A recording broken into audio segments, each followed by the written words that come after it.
Chapter 54. Lexi. Lexi had always enjoyed the dance, like walking a tightrope between visibility and control. But this was something different. The news cycle had sunk its teeth in, and she was the name on everyone's lips. Alexandra Huang, legal savant, coaxing a bruised genius out of legal peril with charm, precision, and just enough curve in her spine to make the photos pop. The morning after the bail hearing, she was already trending. She didn't check the comments. She didn't need to. Visibility was the metric, not approval, especially not from Emily. Lexi's nose wrinkled at the thought of her. Emily, the neurotically passive parasite who had siphoned years from James like a wet nurse to ambition, clinging to his efforts as if her failures were somehow noble, as if they deserved mourning. She never once appreciated James's sacrifices. He dragged himself across continents, spent entire weeks of his prime wrangling Neurocrave's death, spiral into something barely dignified. And what had she done? Curled up in that sterile, sunlight-drenched penthouse like a well-kept orchid, withering under pressure. Lexi almost felt bad for him. Almost. But now things were changing. James had called her, not Emily, when everything had gone to hell. That was the shift. That was what mattered. James needed her now. Really needed her. That slow, sweet erosion of dependency had begun, and Lexi felt it in her bones. The way his voice dropped when he asked her to help. The subtle lean in when they spoke alone. He was slipping, and she was ready to catch him, on her terms.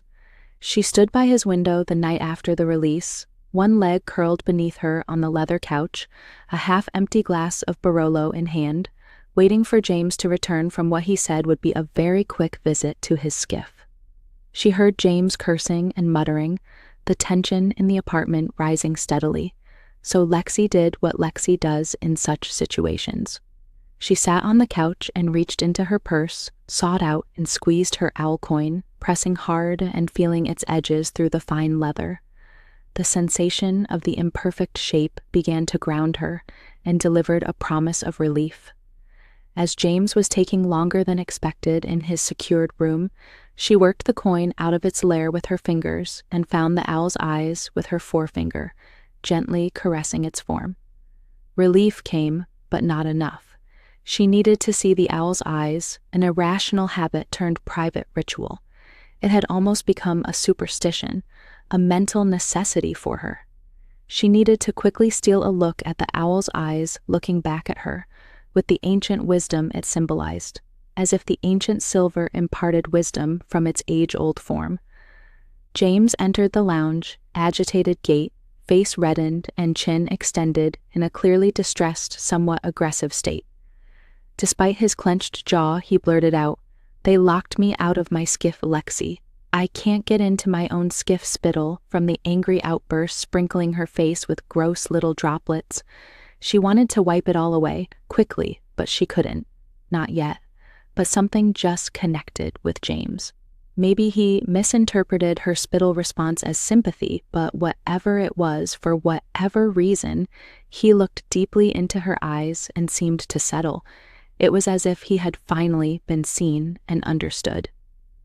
James slumped on the couch next to Lexi, staring up at the ceiling. "I spent all that time in the vestibule, that intermediate space past the first door," he said, clenching his fists tightly and then unclenching them slowly. "I had no problems entering the vestibule door, but after putting my watch and phone into the special locker, my attempts to enter the skiff door were rejected. So now, it seems, I'm locked out of my own skiff." With well-practiced moves, Lexi's fingers slid the coin back into its leather lair without even breaking eye contact with James. With sleight of hand, she transferred the coin to her left hand, as it was better positioned to hide it in the couch. "Well, you did just get out on bail. They would automatically block all privileged access until you demonstrate your innocence before the courts, right?" "Yes, of course." "That makes sense. I'll contact my security clearance contact tomorrow and find out what I need to do to regain access." Lexi had always admired that trait in James, the way he could effortlessly switch tracks. His expression, which had been knotted tight moments ago, loosened just slightly. He exhaled, glanced around the room, and then his gaze snagged on the spot where she just pressed the leather layer down between the cushions. A flicker, brief, suspicious, passed over his features. Does he think I just hid something embarrassing, like a broken fingernail, in the couch? Lexi didn't flinch. She helped the pouch slip deeper between the couch cushions, left hand rising slowly, palm open, like a magician ending a trick. James's eyes abandoned the couch and found her eyes instead, studying her face, her disposition, her exposed hand. Then he lifted his hands, not surrendering, but as if wiping a slate clean in midair. I need to actually, give you something, he said, voice calmer now. Won't take long. She nodded, releasing the breath she hadn't realized she was holding. Lexi stole a quick glance, and she saw a leather corner between the cushions, an alert to the lair's obvious presence. The coin, for now, was mostly safe. Not a secret exactly, but sacred, and definitely too private for him to see or touch. Come, follow me, Lexi. You are going to love this. James stood watching and waiting, so Lexi wriggled her hips next to the cushions while getting up, hoping to jiggle the coin further out of sight, until she could retrieve it later. It is so good to be able to talk, Lexi. You wouldn't believe the conversations I endured in there. That was the worst part of incarceration. No one intelligent to talk to. He wants conversation. I need my coin. James ushered Lexi into the office as he lifted a corner of the heavy desk, swiveling the furniture right up against the rear wall. He retrieved a small metal object from a desk drawer and held it up. My magnetic key to my hidden safe, he said, grinning. He slowly moved the object over the floor until a distinct click sounded. James beamed a big smile as he looked up at her. I can't risk keeping this, so I want you to have it. James opened a floor-safe lid using the tool and retrieved an antique box, motioning for Lexi to kneel beside him, open it. But as Lexi steadied herself, she could not help but notice the distinctive gold reflections coming from inside the safe. Are they gold bars, James? Yes, they are, said James, his form rising from his crouched position as Lexi reached in and grabbed one. Whoa, they are heavy, she said, surprised by the sensation of holding something that looked far too small to be that weight. Yes, it does feel strange to hold, doesn't it? But fucking cool, right?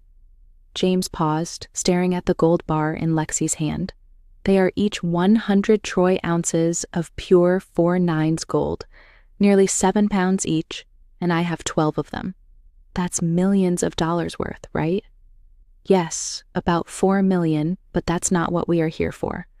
Pointing to the old polished wooden box, he said, That is for you, Lexi. Have a look. Lexi returned the gold and carefully opened the box. Nestled in deep green velvet lay a matched pair of walnut-stocked pistols, their blued steel barrels dark with age. Between them rested a dented copper powder flask, an iron bullet mold, and a pouch of dull lead balls. Every piece had its own cutout, fitted as if the set had been meant to last forever.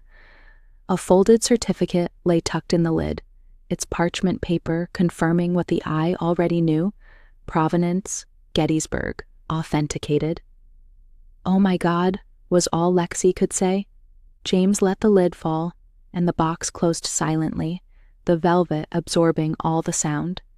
A client gave me these, said they'd passed through a family line, witnessed a duel or two. Beautiful pieces, but dangerous for me to keep now. Permits aren't required for these antiques, but I can't risk having anything that even looks like a firearm under this roof. The bullets are real, but there is no black powder, so no bang. Anyway, they're yours now. Enjoy. Lexi reached in to pick up the closest gun. It was tricky to dislodge, so she braced herself with her left hand and used the other, with a tight grip, to release the weapon from its resting place. Holding it with two hands, she raised it slowly and pointed it right at a desk photo of Emily. Not as heavy as the gold, but it packs a bigger punch. She could not wipe the smile off her face, even as she eyed Emily's. James glanced at the gun, then at the photo in its sight, then back to the gun. They are amazing. The police didn't seize them? Well, of course not. They didn't know how to use the magnetic key for the floorboard safe. I have lots of things in that safe. Still do, as it turns out, he said, grinning wide again. Lexi put the box down by the front door, shocked by the gift, but remembering the coin. Then she realized the deeper meaning of this gift. She knew what guns symbolized, and he gave that up for her. The symbolism meant much more than the physical gift. "I'll get drinks now," said James, "and we can sit and chat for a bit." "You do that," she said as she floated toward the couch, choosing her new spot with precision and a new sense of empowerment. When James had finished pouring their drinks, she'd be framed just right. Visible, poised, ready. When he turned, drinks in hand, he was noticeably more relaxed, loosened. She'd chosen her outfit with care, high enough to suggest warmth, low enough to suggest restraint. Familiar, but just far enough from availability to keep him watching, and now he was watching. That was the game. Tension, implication. She didn't need to sleep with him to win. She needed him thinking about it, craving it. She was applying the balm of attention in careful doses. She didn't call it love bombing. She called it tactical flooding, a strategy older than empire. And James, bless his deluded little ego, was lapping it up like a dehydrated fox. She leaned in that night as the city bled light behind her and let him talk. It took hours. She listened as he unspooled story after story, looping around justifications, regrets, little victories. She nodded, laughed, laid a hand on his knee when the tone dipped toward melancholy. He was softening in all the right places. That's when she tested the waters. "You know," she said gently, firmly squeezing his knee, "Emily's name keeps coming up in the filings. There's this narrative forming, one you haven't authored, but you also haven't stopped." She leaned closer, voice low, coaxing. "You've never claimed she was behind it. Of course not, because you are loyal. But the ambiguity, it protects you." James looked at her, eyes narrowed, calculating. "I'm not suggesting anything underhanded," Lexi continued smoothly, "but it's simple math. You're a public figure with enemies. She's a ghost with motive. A few well-placed details, her AI work, her access, her understanding of psychology, and her knowledge of the swift signing keys. It writes itself. And if we really need to, we can assert that she is the facilitator of fraud, and that your love blinded you to such betrayal." James didn't interrupt. "And if the feds believe she's the wild card," Lexi added with a soft smile, "then they stop focusing on you. It's not a betrayal. It's strategy. You survive. We survive." She watched his pupils dilate as he absorbed her words, his silence a quiet assent. Just as she was about to remove her hand from his knee, James laid his hand on hers, and with one squeeze, he confirmed his agreement. Internally, she was already shaping the next phase. Leaks about Emily's erratic behavior, subpoenas to locate her signing keys. She wouldn't even need to sign the affidavits she was now imagining. James, the betrayed husband, would sign them, revealing Emily as the jealous, volatile ex. A tragic story, a believable one. Lexi would be the one who saved him from it all.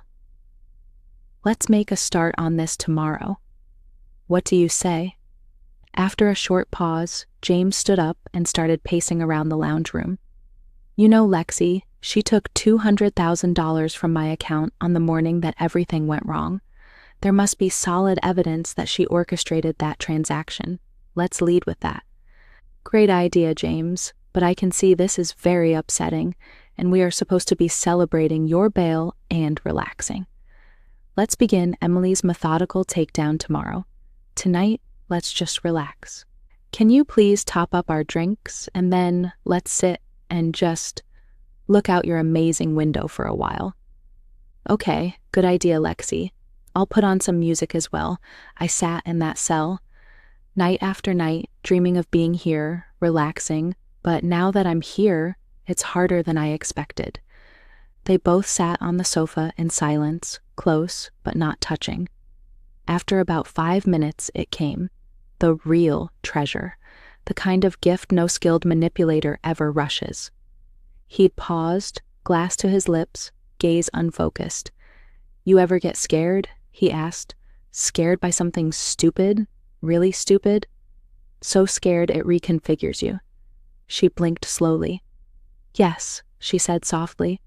"But you go first. But just a minute, let me attend to this." Lexi located the recorder app on her phone and started recording, while feigning a quick text response. Lexi lay the phone, face down, on the couch. I was 13, home alone, which never happened. My dad was obsessive about routines. But that night, for some reason, I was alone. I'd heard school friends explaining that if you played the Beatles' White Album backwards, you could hear something hidden, secret, dangerous. The song was Revolution 9, that creepy loop, number 9, A, number 9, eh. I remember setting the stylus down at the end of the track, holding the record steady and twisting it backwards. Amplifier was on, turned down to level 1, but apparently you had to switch the turntable off to spin it backwards, which didn't make sense to me. The idea of making sound with the turntable off made the whole thing more dark and creepy, and just the idea of spinning the record anti-clockwise gave me the creeps, like a nightmare when all the clocks start running backwards. But I summoned the courage, and I did it. I was immediately assaulted with a very loud, "Turn me on, dead man, turn me on, dead man." That's what it said. Not just said. It announced, like it had been waiting for me, as if my death would turn it on, or empower some evil force. It was like the record player came alive and threatened me outright, as if I would die if I did not turn its power back on. It was calling me a dead man. Lexi, now wide-eyed, felt the hairs on her arms lift, pulled in, momentarily, by the horror. I froze, couldn't breathe, couldn't move. It was like something from underneath the world had reached up and grabbed me. I shut down completely. I've never been that afraid since. Even now, I get goosebumps just thinking about it. Lexi said nothing for a long moment, her face perfectly composed. Internally, she was electric. This was the soul crack she'd needed. Vulnerability layered with symbolic trauma, soaked in fear and helplessness. It was a gold mine, but somewhere in the back of her mind the owl coin pulsed, almost calling for her. But James's voice held her attention. "You never told anyone that, did you?" she asked quietly. James shook his head, almost boyish. Lexi reached out, brushing her fingers lightly across his wrist. "Not too familiar, not yet. Thank you for trusting me." Inwardly, she was already cataloging. This was more than a story. It was a key, a primal fear wrapped in adolescent shame and isolation.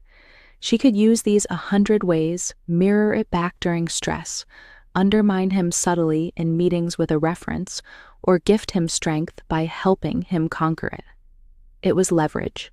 Beautiful, delicate leverage. And that was what James didn't understand. His skills, his code, his reputation, those were tools. But he was a resource. And Lexi had always been a better strategist than anyone gave her credit for. This legal fight, it wasn't about innocence. It was about shaping a future where James needed her, where his freedom was tethered, invisibly, to her grace. Emily had her time in the penthouse, basking in borrowed warmth. As Lexi left the apartment with James's guns, she knew she would own the fire.